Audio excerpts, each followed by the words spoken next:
环儿，一环，环儿，你在哪儿啊？在哪儿啊？一环，姑娘，咱们躲这儿，快点，就这儿啊，快！哎，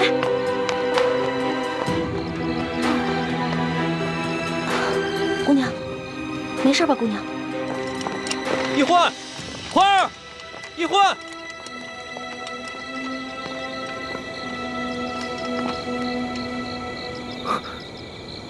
屋里好像有欢妹的呼吸声，但似乎还有另一个微弱的呼吸声。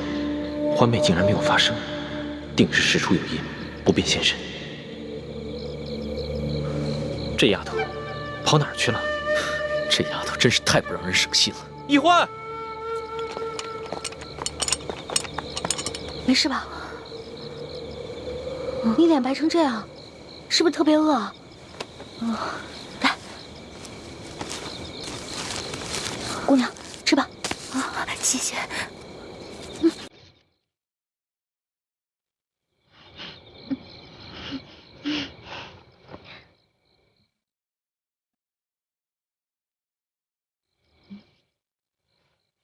明明已经饿得不行了，还尽量注意吃相，不肯狼吞虎咽。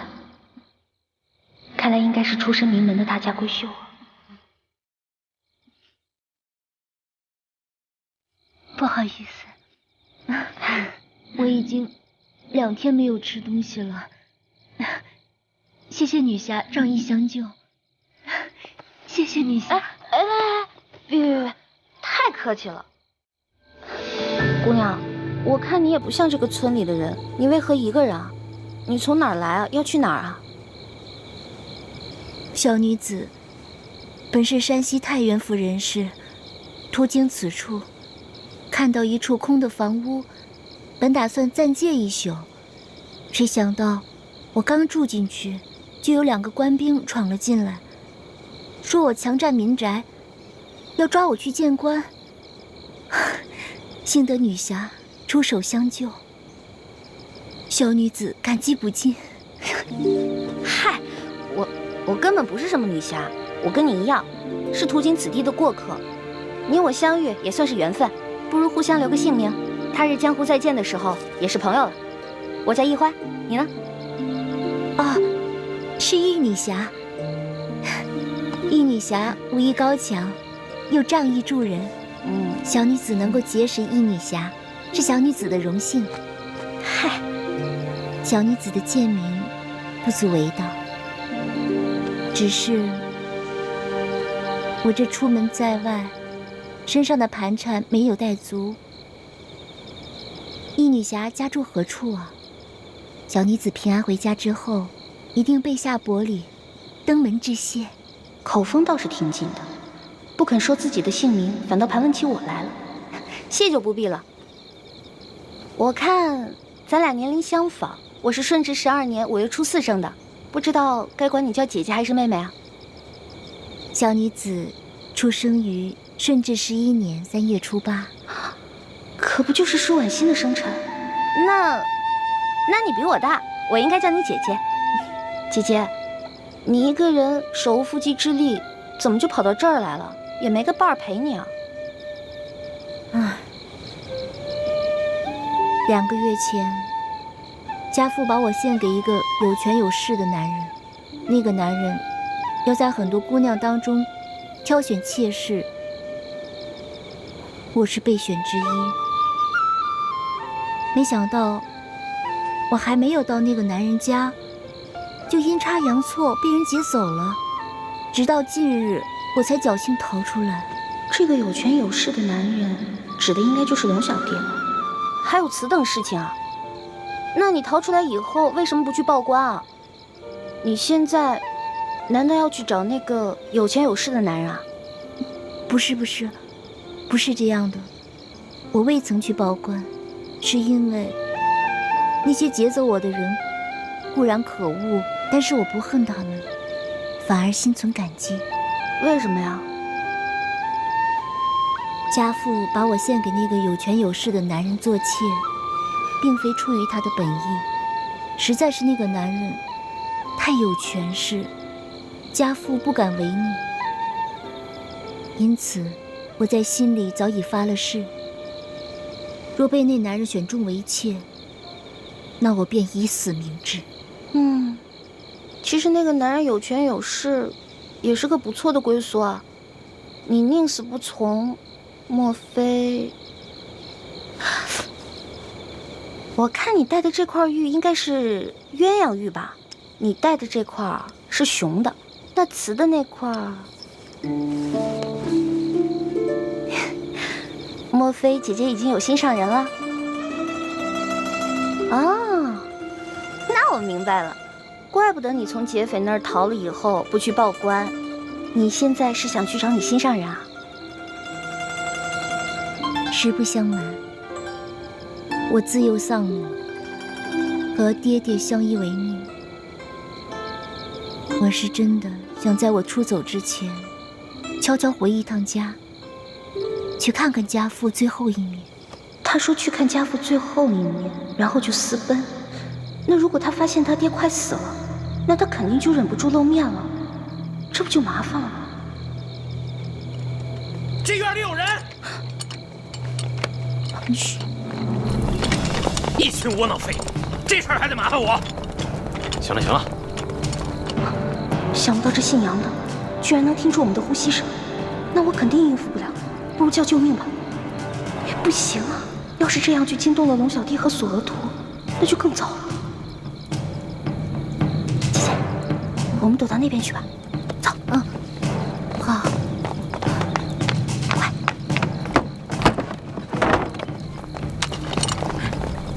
怎么了？这边，快走，跟上。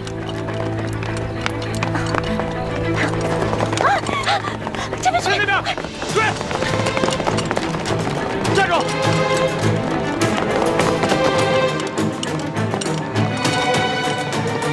这一关到底跑哪儿去了？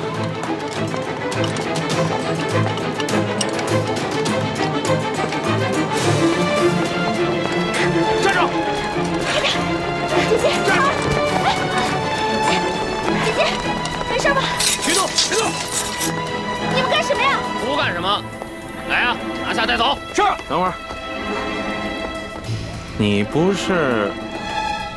哎，老爷，哎，啊，这丫头不是跟那几个富商在一起的吗？啊，怎么了？我总觉得那几个富商没那么简单。找另外一个，这个不说，免得节外生枝啊。也行。啊，兄弟们，把这个带走。是。快走！不行，姐姐，后面，姐姐，快走！雨翔，快点！姐姐，姐姐，别喊了，现在没人能救得了你。那边有好多人声，去看看。好，老实点儿，走。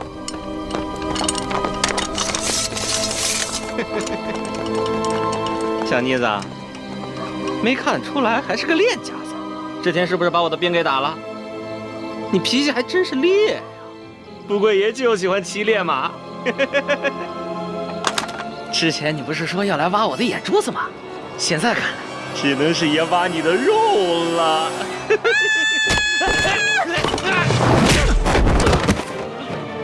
老大，你没事吧？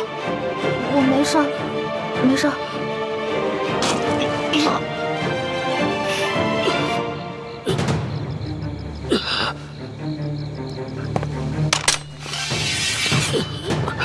你们别乱来，我可是朝廷命官。主子，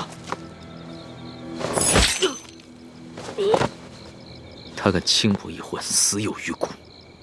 你见杀了他已经便宜他了。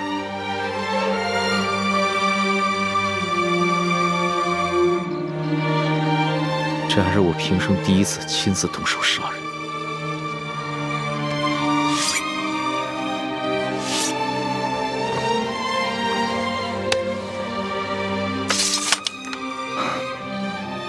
杀害朝廷命官可是大罪，这样一来，很容易暴露身份。杀了就杀了，想办法善后。这三更半夜的，你到处跑什么呀？喊你你也不应，你知不知道我们很担心你啊？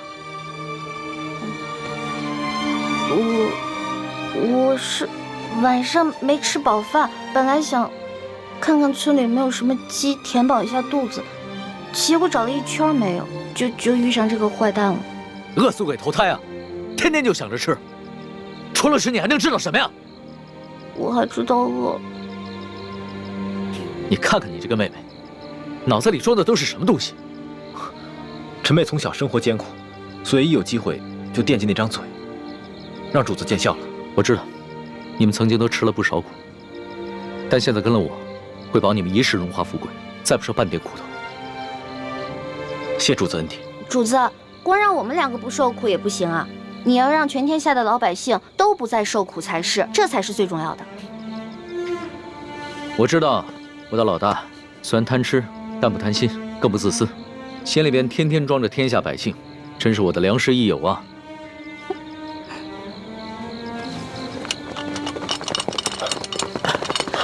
主子，主子，这怎么回事？不必慌张，先找个地方把他埋了吧。这，来人呐，把他拖下去。这，快！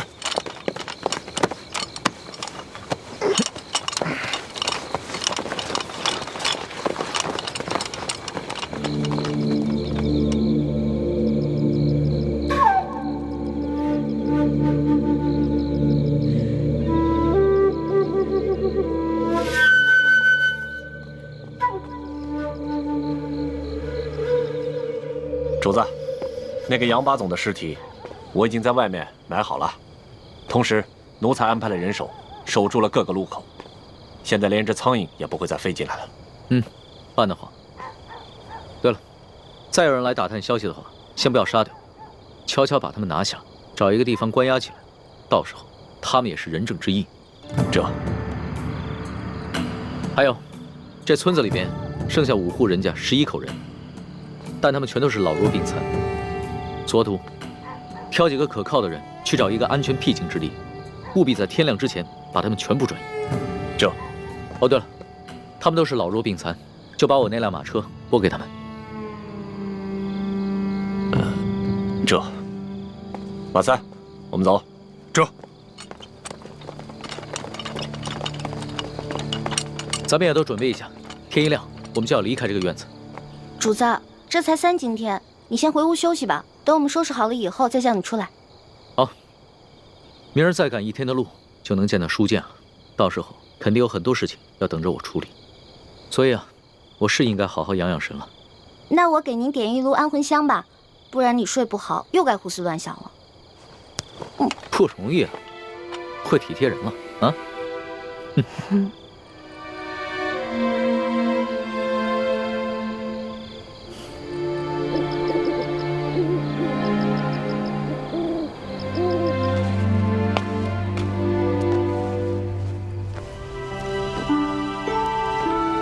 主子睡着了。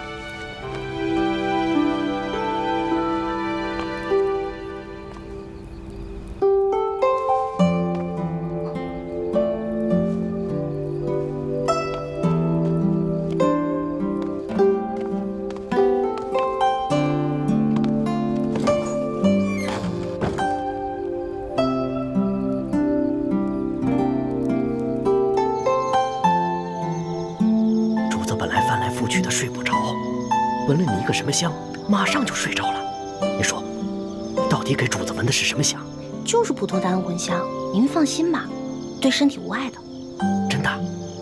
真的，叔父，我怎么可能骗您啊？哎呦，你就不要再叫我叔父了，好不好？咱们最好是永远都不要认亲。哎呦，一欢，我求求你了，你千万不要对主子有什么不好的心思，更不能想着要去害他，否则连我都活不了了。哪有？我怎么可能害我的龙小弟呢？我也绝对不允许任何人害我的龙小弟的。你说的话，我也不知道是该相信还是不该相信。但是我告诉你啊，我伺候过3个主子，咱们现在的主子是最好最好的一个。哎，你不是说过要为什么？要为天下苍生、黎民百姓着想？哎，是不是这么说的？那你就更不要想着使什么坏心思，更不能害了主子，也不能连累我。哦，也不知道当初是谁帮着鳌拜给皇上一直下毒。们那不也是迫不得已吗？再说鳌拜呀，也没有想害了主子，给主子下的药呢，主要是想扰乱他的心神，让他不能理朝政。可你们，哎呀，我们要想害他，在宫里早就害他了，何必等到现在呢？叔父，你就放120个心吧。说好了啊。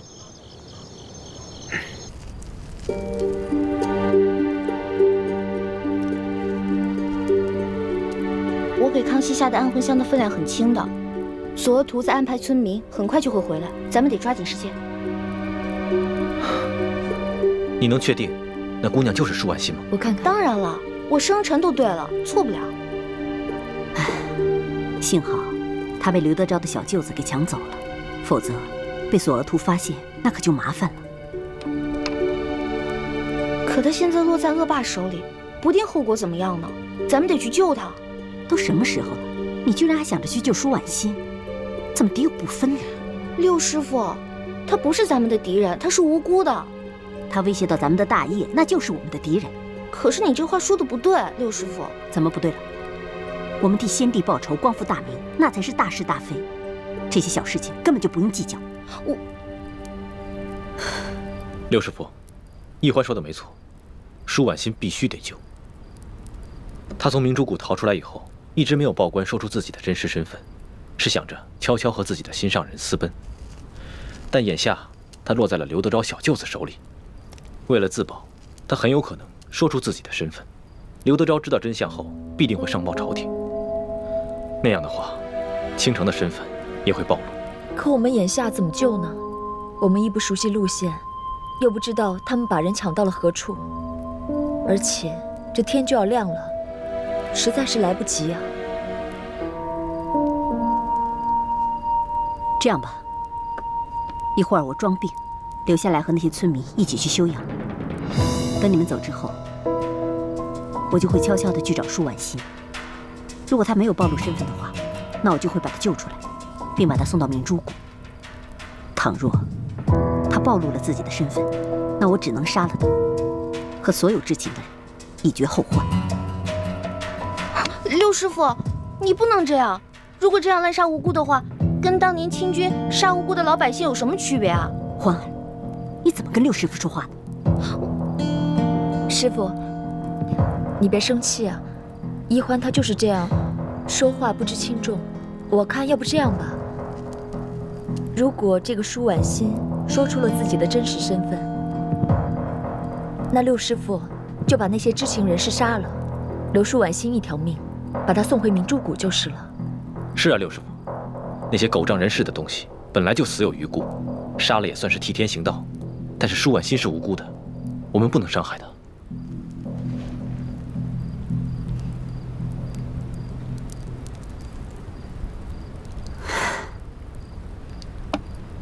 既然太子都已经这么说了，那就这么决定吧。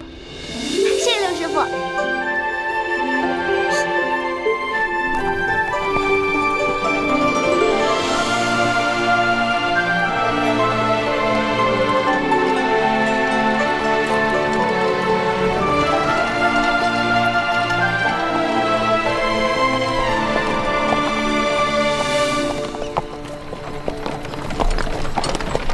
这雪嬷嬷昨晚还好好的，怎么一下子就病了？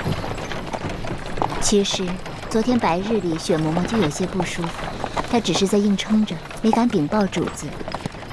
臣妾已经拜托那些村民照顾她，想来养上几日也就没事了。只是她这一病啊，你就没人伺候。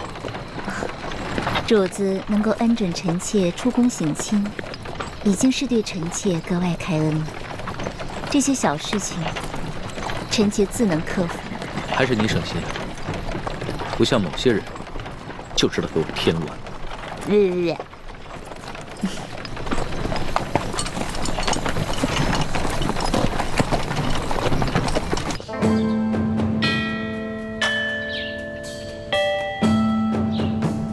索额图派人送来了密奏，说皇上已经进了山西境内，应该很快就能悄悄地见到书剑了。这是皇上第一次微服出京，只愿皇上能托皇祖母的福，顺顺利利、平平安安的就好。玄烨他是爱新觉罗的子孙，他若是只在紫禁城的方寸之间长大，他怎么能够管好这万里江山？让他出去历练历练也好啊。纵然会有一些波折意外，但皇上乃天子之命，也必定能化险为夷。皇后不必太过担忧。妾身别的倒不担忧，只是不放心这李氏兄妹二人。你放心吧，哀家再三的嘱咐索图和李德福，让他们盯牢了李氏兄妹。况且李氏兄妹若要真的有图谋不轨，那在这宫里头早就应该下手了。既然他们没有异常举动，就说明他们的目标并不是暗害皇上。此次山西之行，也能让皇上和我们大家都能看清楚，这李氏兄妹值不值得信任。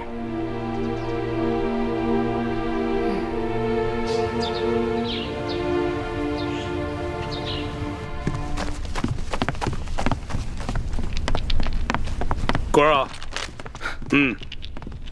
杨八总找着了。找着了。哼，不管他说出什么理由，先拖出去给我打50军棍。此风不可长啊！居然敢不声不响的玩失踪，这以后这对我还怎么办？还军什么棍呢？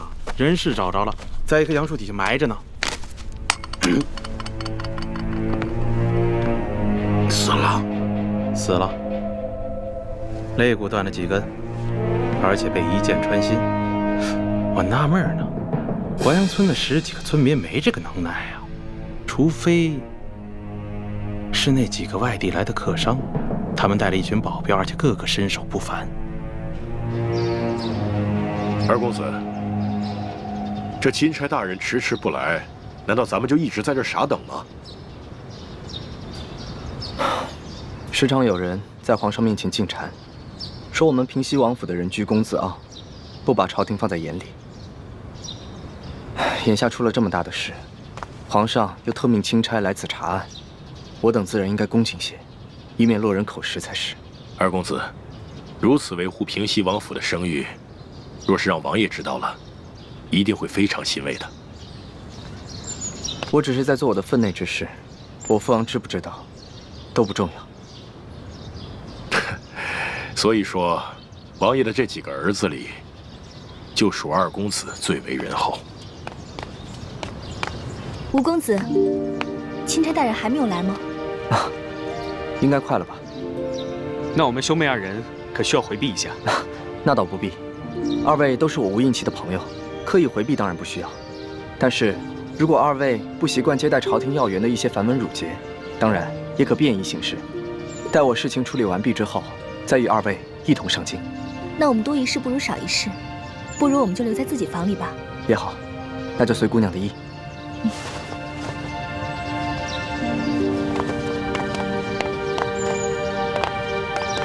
秋贵啊，你的意思是说，杨把总是被这几个客商所杀？要我看，不但杨把总是被他们杀的，连那10几个失踪的淮阳村民，也跟他们脱不了干系。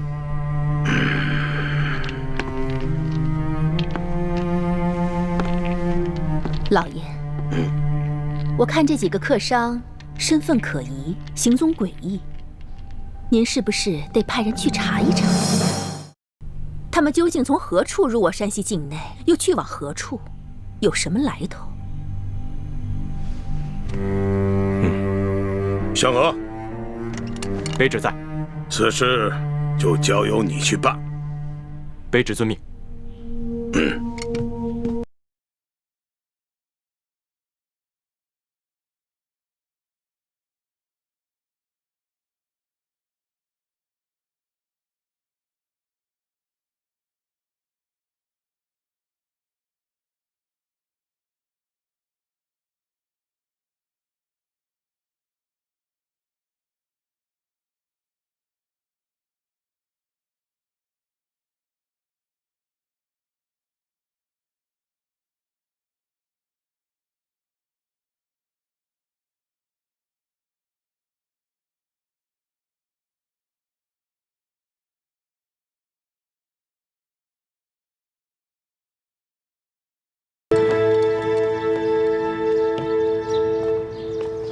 不知可是钦差大人到了？正是。二位是？卑职乃平西王麾下副将石青红。这位是我家二公子。你说的不错，这位就是钦差大人，姓龙，龙大人。吴应奇参见钦差大人，大人辛苦了。二公子果然是风神如玉，真是一表人才啊！是，虎父无犬子啊！钦差大人过奖了。啊，对了，二公子，这皇上特意命我悄悄护送丽嫔出宫，探望舒大人。吴应奇拜见丽嫔娘娘。免礼。此事切勿声张，就我们几个人知道。卑职明白。舒大人现在的情况怎么样了？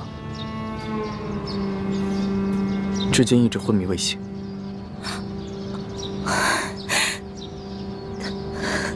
丽嫔娘娘，别伤心了，说不定等会儿舒大人见到娘娘，就会醒过来了。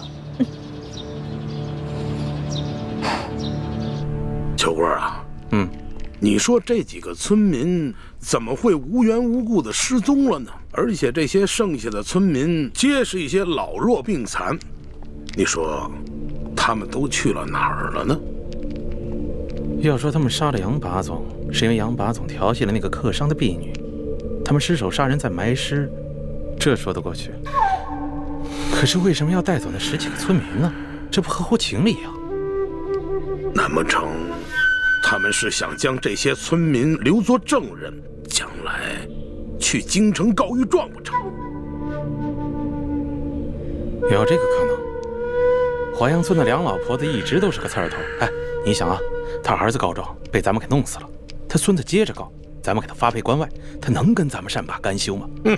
而且就这么巧，那几个客商就投宿在他家里，他肯定没少说咱们的坏话。说，还有脸说？消消气。既然知道这个老婆子是个刁妇，为什么早不处理啊？留下如此之祸患？我哪知道啊？他一个老婆子风烛残年了，有上顿没下顿，能活几天呀？谁成想半路杀出个程咬金，跑出这么几个客商来。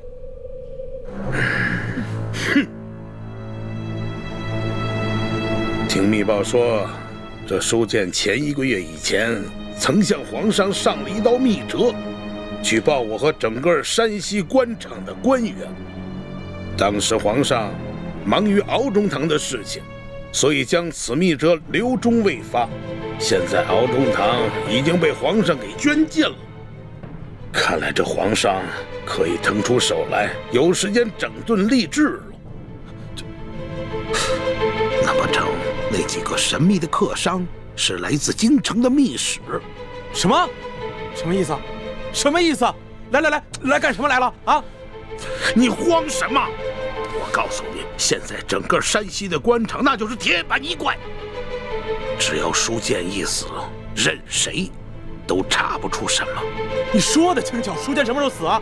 他什么时候死？就最后这么一口气，他什么时候咽？他绝活不过今晚。哦。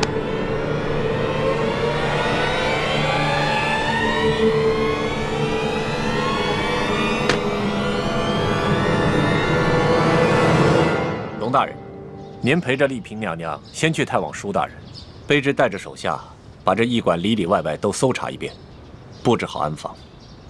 好，去吧。这，走。丽嫔娘娘，龙大人，这边请。娘娘。二公子，刚刚我家老爷醒过来了。当真是皇恩浩荡啊！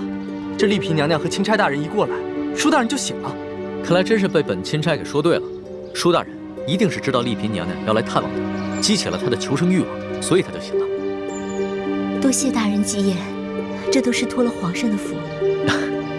二公子，那就请带路吧。是。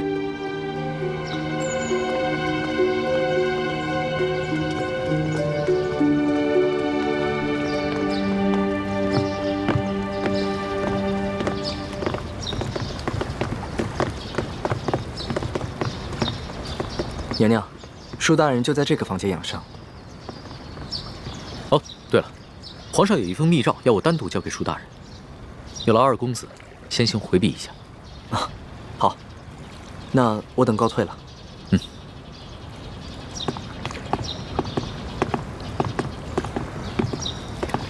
你们也先都退下吧。是。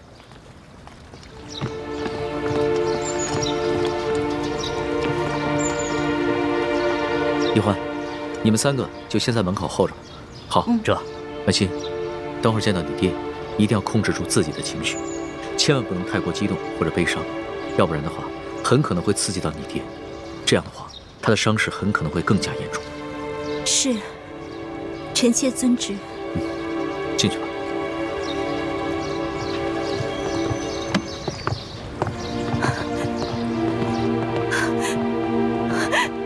爹，爹，爹，爹！帅气，帅气。哎，舒哥哥，怎么办啊？你说这书剑会不会认出雪姐姐是假冒的？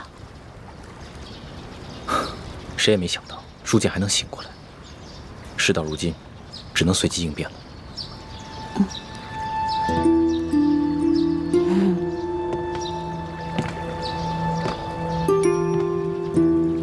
你们2个在悄悄商量什么？什么都没说。我明明看见你们2个在悄悄商。你们一定有企图，我可告诉你们，我在这宫里30多年，好不容易才有今天，你们2个可不能让我连紫禁城都回不了。叔父放心，我保证，你跟康熙都能平安回京。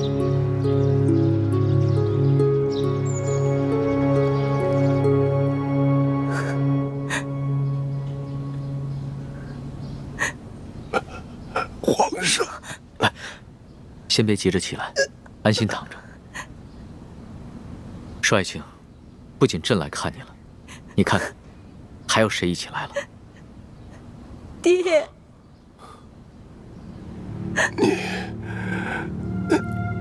你是？我是婉欣啊。婉欣，你怎么还戴着面纱呀？啊，臣妾有喜有忧，都糊涂了。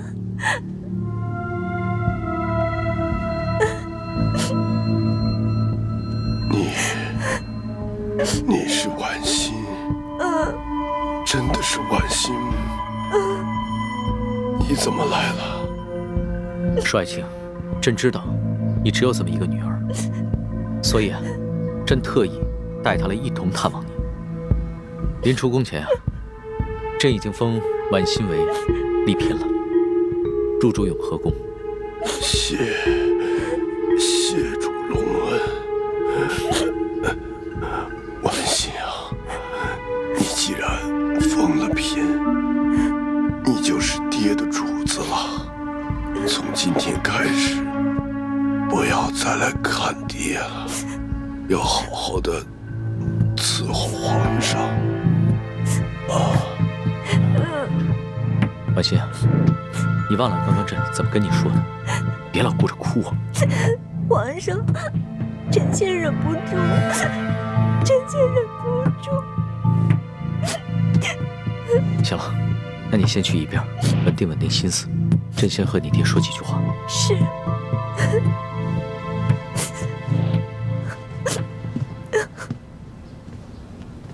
舒爱卿，朕这一次千里迢迢赶来，一是为了核实你密奏中的几件大事，第二是为了亲自调查你遇刺，你到底是被谁所刺？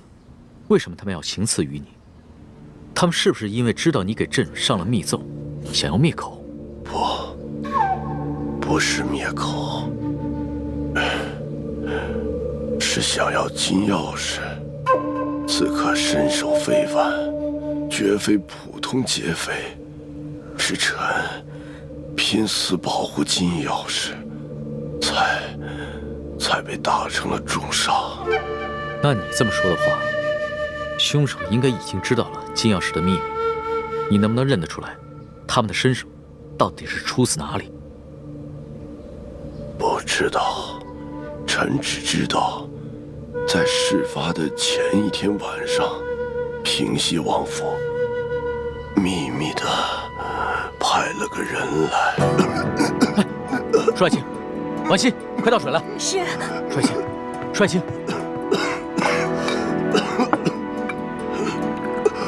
帅清，你先缓过这口气再说。爹，来，喝口水来，小心。再来一口。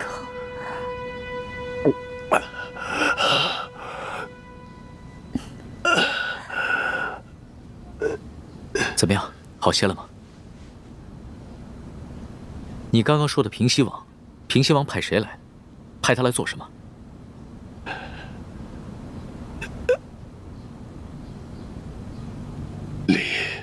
丽嫔娘娘，你怎么瘦了这么多，下巴也变尖了？爹，女儿是思念您啊。虽说皇上对臣妾特别好，可是女儿每每想到爹爹您岁数大了，身边又没一个知冷知热的人，女儿这心里就放不下呀。可是你这眼神跟从前也不一样啊。爹，您糊涂了，女儿已进宫数月，哪能跟在家里当姑娘时一样啊？面色怎么也变了？这连日来赶路，女儿染了风寒，吃几副药就好了，爹爹不用挂心。啊！爹！帅清，帅清，帅清！李太医，李太医！主子，怎么了？你看看，帅清晕过去了。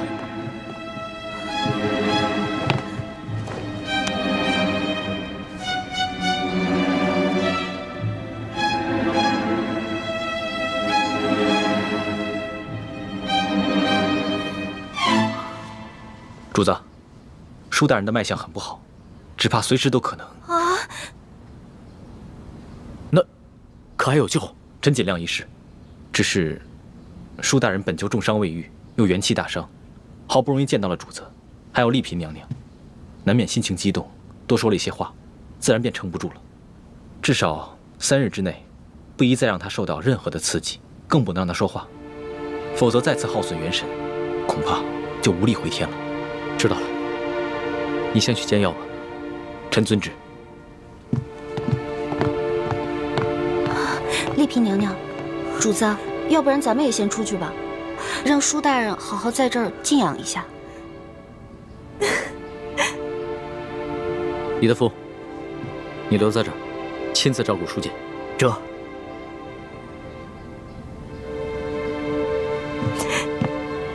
走吧。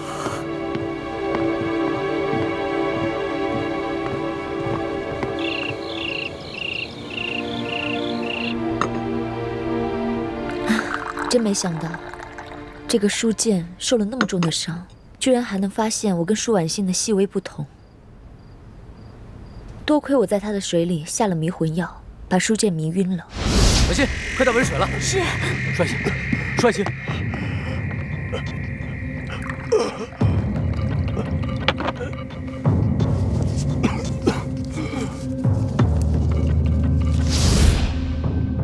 否则，他再多盘问我几句，就算我能应付得过去，康熙啊，也还是会起疑心的。也不知道六师傅找到舒婉欣了没有？咱们两边都不能再出半点岔子了，否则倾城的身份就暴露了。只有我一个人暴露不要紧，万一康熙心思那么缜密，他会想咱们在宫中的点滴细节，就会把你们两个也怀疑上的。舒婉欣就交给六师傅了。至于这个舒剑，不能让他再醒过来了。你们什么意思啊？你要杀了舒剑啊？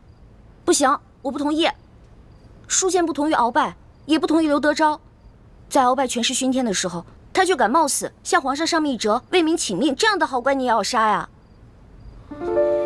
我不懂什么国家大事，我也不明白为什么师傅们一直说要光复大明，但我只知道，在这个世上，你们跟师傅是我最亲的人。既然你们说我们是大明的子民，那我就有责任跟你们一起光复大明。可如果光复大明就要滥杀无辜的话，这我坚决不同意。欢妹，你别说了，我不听。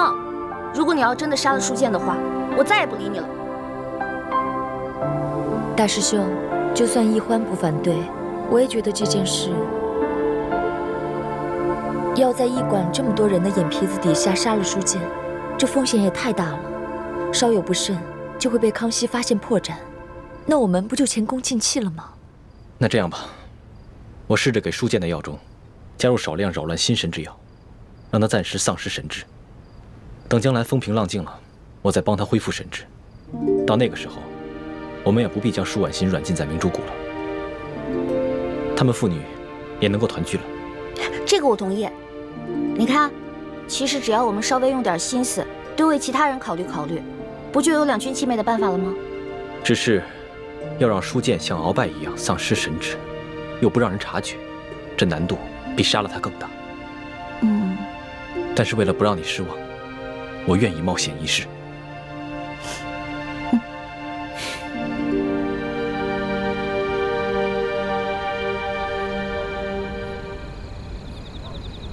二公子，本钦差听舒大人说，就在案发的前一晚，平西王爷曾经派人来找过你。不错，事发前一晚，我父王确实派人来找过我，只因为我等刚出云南境内，就遭遇了一股劫匪。不仅我父王进贡的一些云南特产，还有一些值钱的财物，全都被劫匪给劫走了。哦，我父王十分震怒，所以就派人过来追问详情。我与石副将把情况禀报清楚之后，他们就返回滇都去复命了。怎么了？龙大人有什么疑问吗？啊，没有什么疑问，本钦差不过就是随口问问罢了。不知钦差大人还有别的要问的吗？没事。那卑职先行告退了。好。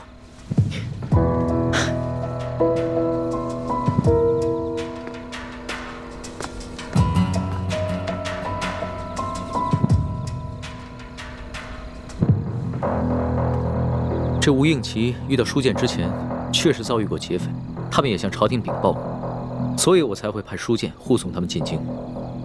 只是这平西王派人来，难道真的只是为了一些无关紧要的财宝吗？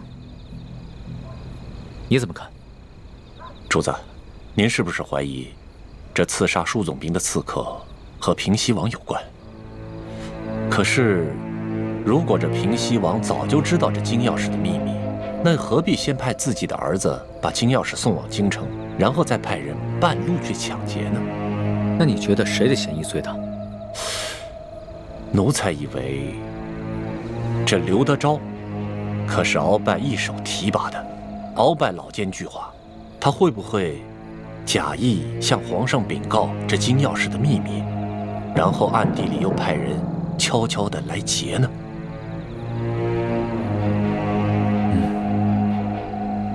主子，主子，舒剑大人他没了。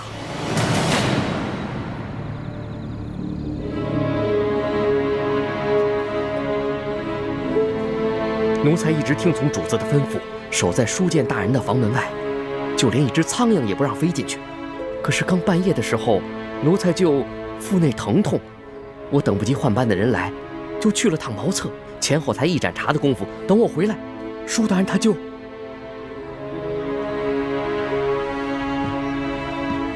人还是软的，确实刚刚过去。父亲，父亲，父亲！娘娘，娘娘，钦差大人还在旁边呢。爹，父亲。李太医，晚饭之前我还跟你探望过舒剑，当时他的脉象不是一直很平稳吗？当时确实有所好转，只是不知怎么突然就……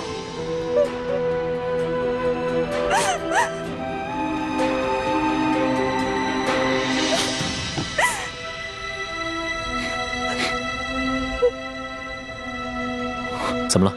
有什么发现吗？舒大人身上有一股辽山参的味道，但是卑职所开的药方中并无此物。辽山参，此药有毒吗？此药无毒，但舒总兵重伤之下命在旦夕，此时用大补之药，反倒成了他的催命符。所以你的意思，舒大人是被毒死的，是吗？可以这么说。舒大人冒死为民请命，如果还有人毒害他，那这个人就是是非不分、丧心病狂了。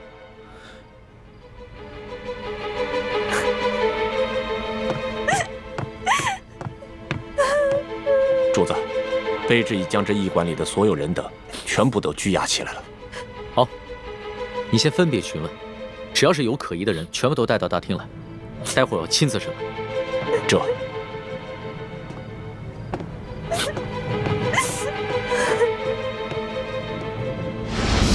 朱哥哥，你实在让我太失望了。欢梅，人不是我杀的。不是你杀的，不是你杀的，是谁杀的？你对我就这么没信心吗？今夜我在叔父的饭菜里放了一些泻药，等他腹痛去了茅房，我正准备悄悄潜入舒剑的房间，为他服下迷魂丹，不料我却发现。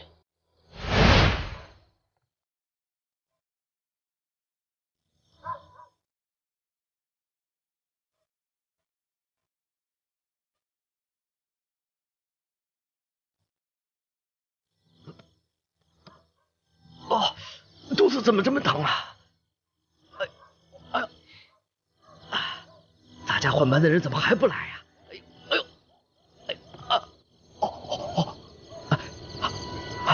哎呦，算了。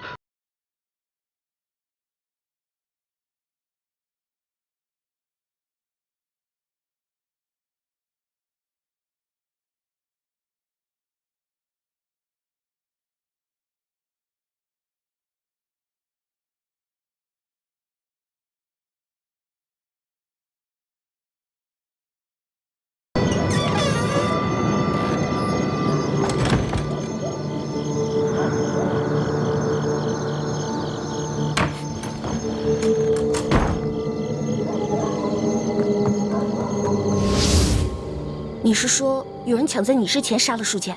没错，而且那个人我们都认识，是这个驿馆的驿丞。驿丞？驿丞为什么要杀舒剑啊？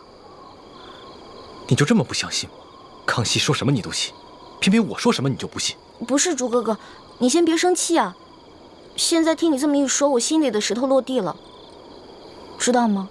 如果你为了光复大明，变成了心狠手辣、不择手段的人，那样我会很难过、很失望的。你放心，光复大明是我一生的责任，我无法逃避，只能全力以赴。但是在我心里，永远把你放在最重要的位置。你的朱哥哥宁愿死，也绝不会让你失望，让你憎恨。朱哥哥，你能不能别这样看着我呀？你跟我说的这些话让我觉得压力特别大。你不要觉得有压力，这是我对你的心。至于你对我的心，都听听你的意愿，我绝不勉强。你说那个驿丞为什么要杀舒剑啊？早不杀晚不杀，偏偏这个时候杀他。我也不知道。康熙已经命索额图挨个审问所有的人。我虽然没有办法出面拆穿驿丞，但这个小小的驿馆早就被索额图所带领的大内侍卫在暗中包围，外人根本无法进入。要想查出在夜间行迹可疑之人，并非难事。糟了，这樊姐姐、叶哥哥还在驿馆当中呢，他们会不会被索额图当成疑凶啊？小师妹，我们没事，放心吧。叶哥哥，没事就好。小师妹，大师兄，我们又见面了。叶师弟，你送给欢妹的金手镯很好看，我替她谢谢你。我本来想让她把那手镯戴上，好歹别辜负了你一片心意，但她自己不愿意戴，所以……叶哥哥，我现在的身份是钦差大臣的丫鬟，所以我身上不能带贵重的东西。不过你放心吧，我把那个金手镯已经好好的收藏起来了。不带就不带吧，收好就行了。大师兄，索额图已经找我们问过话了，有吴应奇作保，他也不敢为难我们。那就好。如果不出所料的话，康熙应该很快就会查出是奕成下的毒。不，真正毒死舒剑的不是奕成。舒剑伤情好转，肯定是吴应奇和石青红不愿意看到的。而正巧师姐的房间就在石青红和吴应奇的对面，所以今天晚上我也让师姐多留意一点他们那边的动静。我一直观察着对面的房间，结果发现石青红悄悄从房间溜去。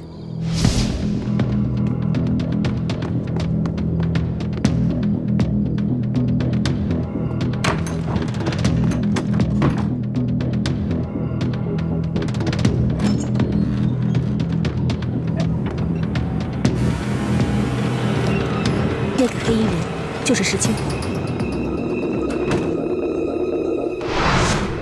难道今晚潜入舒剑房间的，除了我跟奕成，还有石青红？没错。大师兄，我们何不借此机会，挑起康熙跟吴三桂之间的矛盾呢？这是一个好机会。叶师弟，你一向心思缜密，思虑周全。如果你能把所有的心思都用在光复大明的大业上，我相信你爹和师傅们一定会很开心的。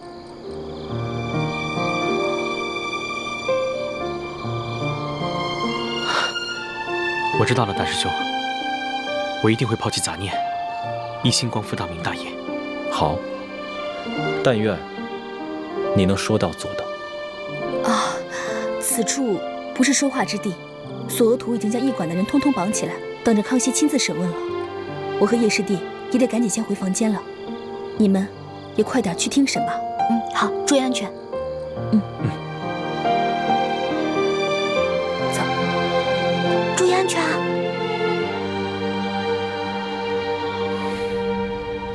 钦差大人明察，小的只是路过舒大人房间，看见门口无人守卫，放心不下，这才进去看了一眼。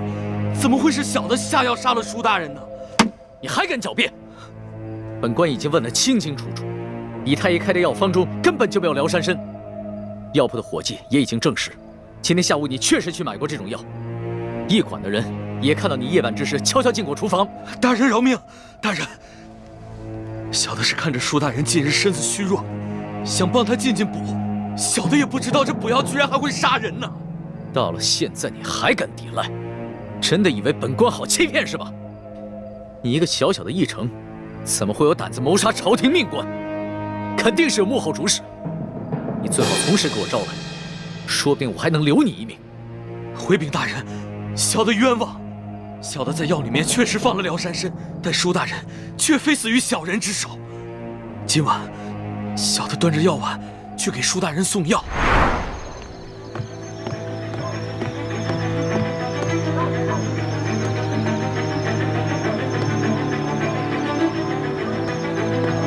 石青红，原来是你！真正的凶手跟小人一样，是用辽山参杀人。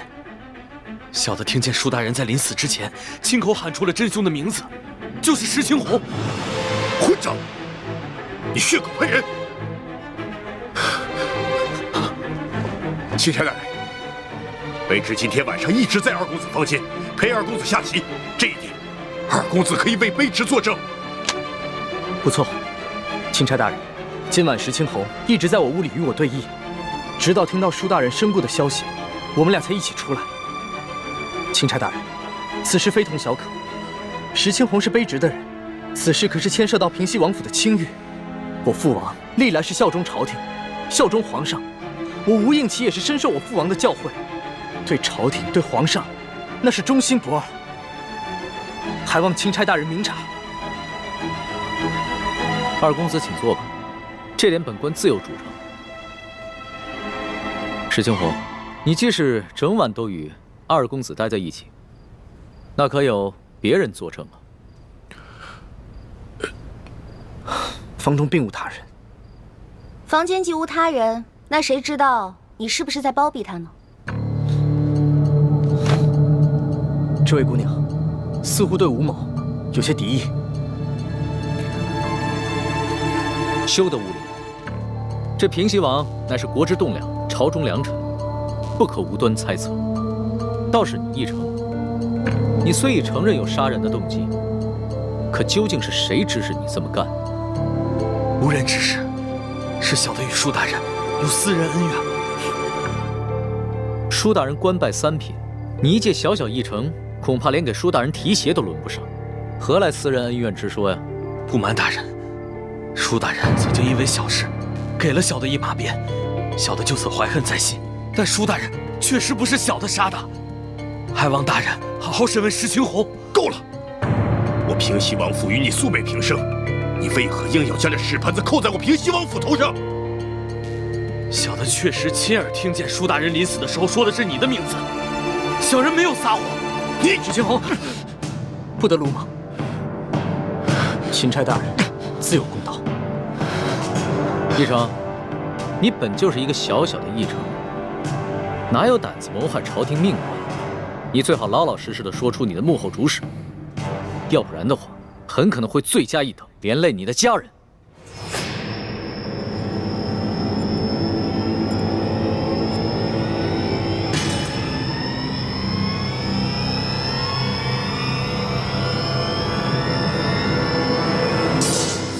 大人，小的是受人所指，可小的不能告诉你，否则小的家人就都没命了。小的有罪，可他们是无辜的。大人，就让小的以死谢罪吧。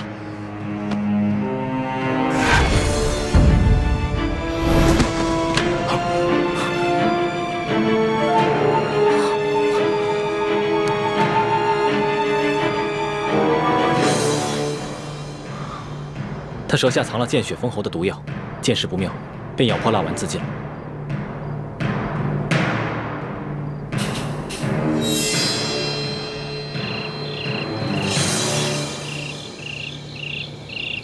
今天晚上我看见的人是义成，但是抢在义成前面的是石青红。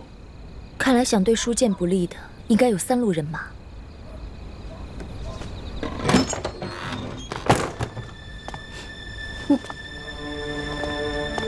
主子，李太医也在啊。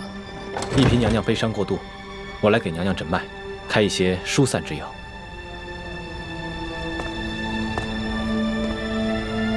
婉心啊，你不要太过伤心了。你爹虽然去了，但是我会照顾你一辈子的。至于你爹的后事，你要是有什么想法，就尽管提出来。臣妾也是没侥幸，一切但凭主子裁夺。行。那我决定明日一早就护送你爹的灵柩回太原府。虽然这宫里规定，这后宫的嫔妃不能因为娘家的丧事披麻戴孝，但是这是宫外，朕特许你穿素衣，以尽孝道。等回了宫以后，朕再追封你爹为从一品，以慰你爹的在天之灵。谢主子隆恩。哎，龙小弟，你可得为娘娘的爹报仇才是。这个义成说的石青红，可是吴应琪身边的贴身侍卫。小声点，小心隔墙有耳。哦，我也怀疑这个人是吴三桂，只是此人极其奸诈狡猾，很有可能在鳌拜身边埋伏了奸细。说不定他送出金钥匙以后，才知道金钥匙的底细，再派人追回也是极有可能的。只不过吴三桂兵强马壮，雄霸一方，我暂时不想打草惊蛇。哦，怪不得主子要替他敷衍过去呢。这鳌拜的余党和吴三桂，都是我的心头大患。可是这重症不可用奇药啊。主子，这舒总兵之死，还有山西的贪腐窝案，可不是一时半会儿能够查清楚的。这为了安全起见，不如主子您早些回京吧，然后由奴才陪着丽嫔娘娘一起护送舒总兵的灵柩返乡，可好啊？索大人所言极是，主子还是早点回京吧。行了，我知道你们担心我的安危，但是这次出宫以来，所见到的事情简直闻所未闻。纸上得来终觉浅，我还是想在这山西多待几天，多体察一下民情。可是主子，现在这情况实在是太复杂了，这万一出现什么意外，奴才怕是担当不起啊。身为天子，最大的威胁不是一些宵小之徒的暗杀，而是没有能力治理好这个国家，让百姓天天盼着你死。我不可能一辈子都待在深宫里面，仅凭折子来治理天下。虽然在这儿体察民情会冒一些风险，但是既是值得，也是应当。龙小弟，说得好，我支持你。以后无论你做出什么决定，我这个老大都会拼命保护你的。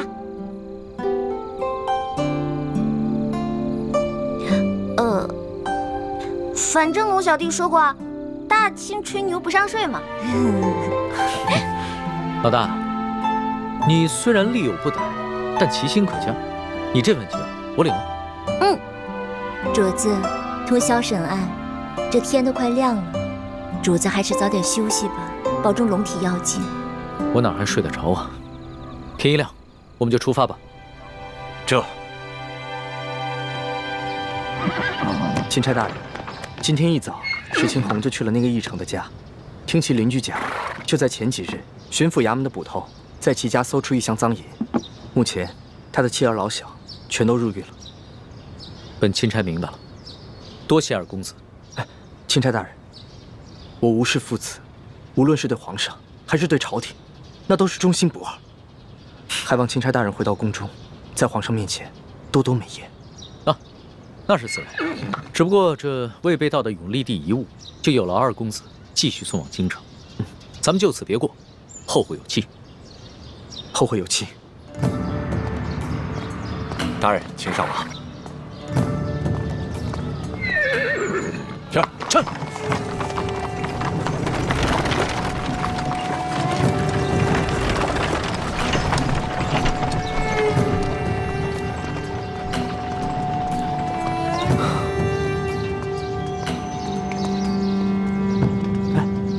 倩影姑娘，不如趁着清晨天气稍凉，我们上路吧。好。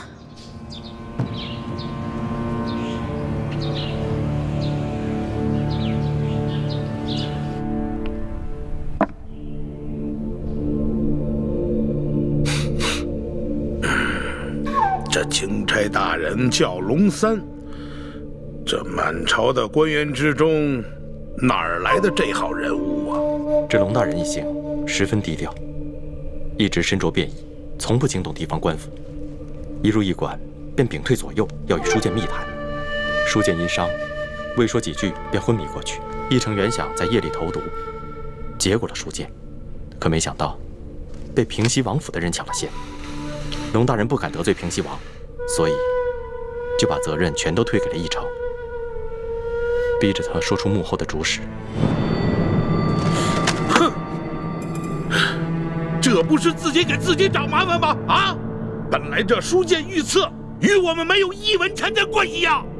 本想着这次可以除却我这眼中钉，现在可倒好，这屎盆子全都扣到咱们自己脑袋上了。大人，义成知道自己把事情办砸了，怕连累妻儿老小，已经服毒自尽，并未供出大人。我告诉你，若是此事深查的话，那还查不出来这义城的一家老小是咱们抓的？这龙大人一看还不明白？现在急也没什么用了。依我看呢，咱们只能是一口咬定，这义城的妻儿老小是窝藏赃款，咱们是秉公办案，只要不让这个钦差找到证据证明书剑的死跟义城有关，那他就根本奈何不了咱们。但愿吧，但愿这个钦差大臣跟以往是一样的，是一个懂规矩、好说话的。